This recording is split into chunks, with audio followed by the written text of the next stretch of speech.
అపోస్తుల కార్యములు 6వ అధ్యాయము 1వ వచనం.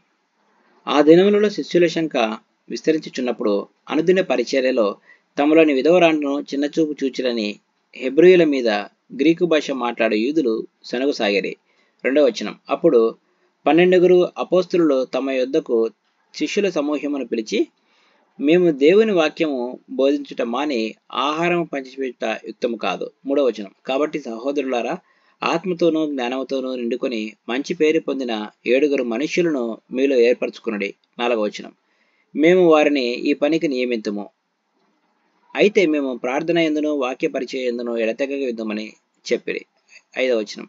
ఈ మాట జనసమూహమంతటికి ఇష్టమైనందున వారు విశ్వాసముతోనూ పరిశుద్ధాత్మతోనూ నిండుకొనిన వాడైన స్టెఫను, ఫిలిప్పి, ప్రొకోరు, నీకానోరు, తిమోను, పర్మెనాషు, యూదుల మత పవిత్రుడును అంతియొకయ వాడును అగు నికోలాసు అని వారిని ఏర్పరచుకొని 6వ వచనం. వారిని అపోస్తలుల ఎదుట నిలవబెట్టిరి.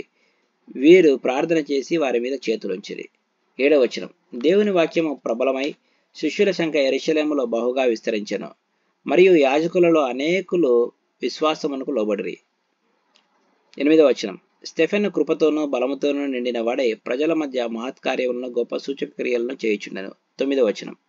అప్పుడు లిబెర్తేనీయులలో దనబడిన సమాజములోను, కురేనీయుల సమాజములను, అలెగ్జంద్రియుల సమాజములను, కిలికియా నుండి ఆసియా నుండి వచ్చిన వారిలోను కొందరు వచ్చి స్టెఫెనుతో తర్కించిరి గాని 10వ వచనం.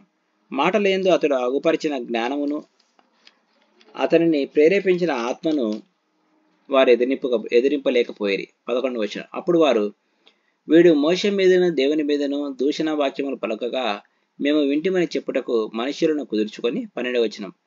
ప్రజలను పెద్దలను శాస్త్రులను రేపి అతని మీదికి వచ్చి 13వ వచనం.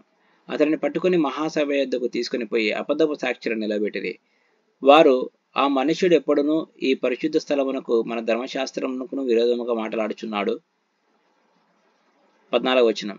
ఈ నజరేయుడైన యేసు ఈ చోటును పాడు చేసి మోషే మనకిచ్చిన ఆచారములను మార్చునని వీడు చెప్పగా మేము వింటిమనిరి. 15వ వచనం.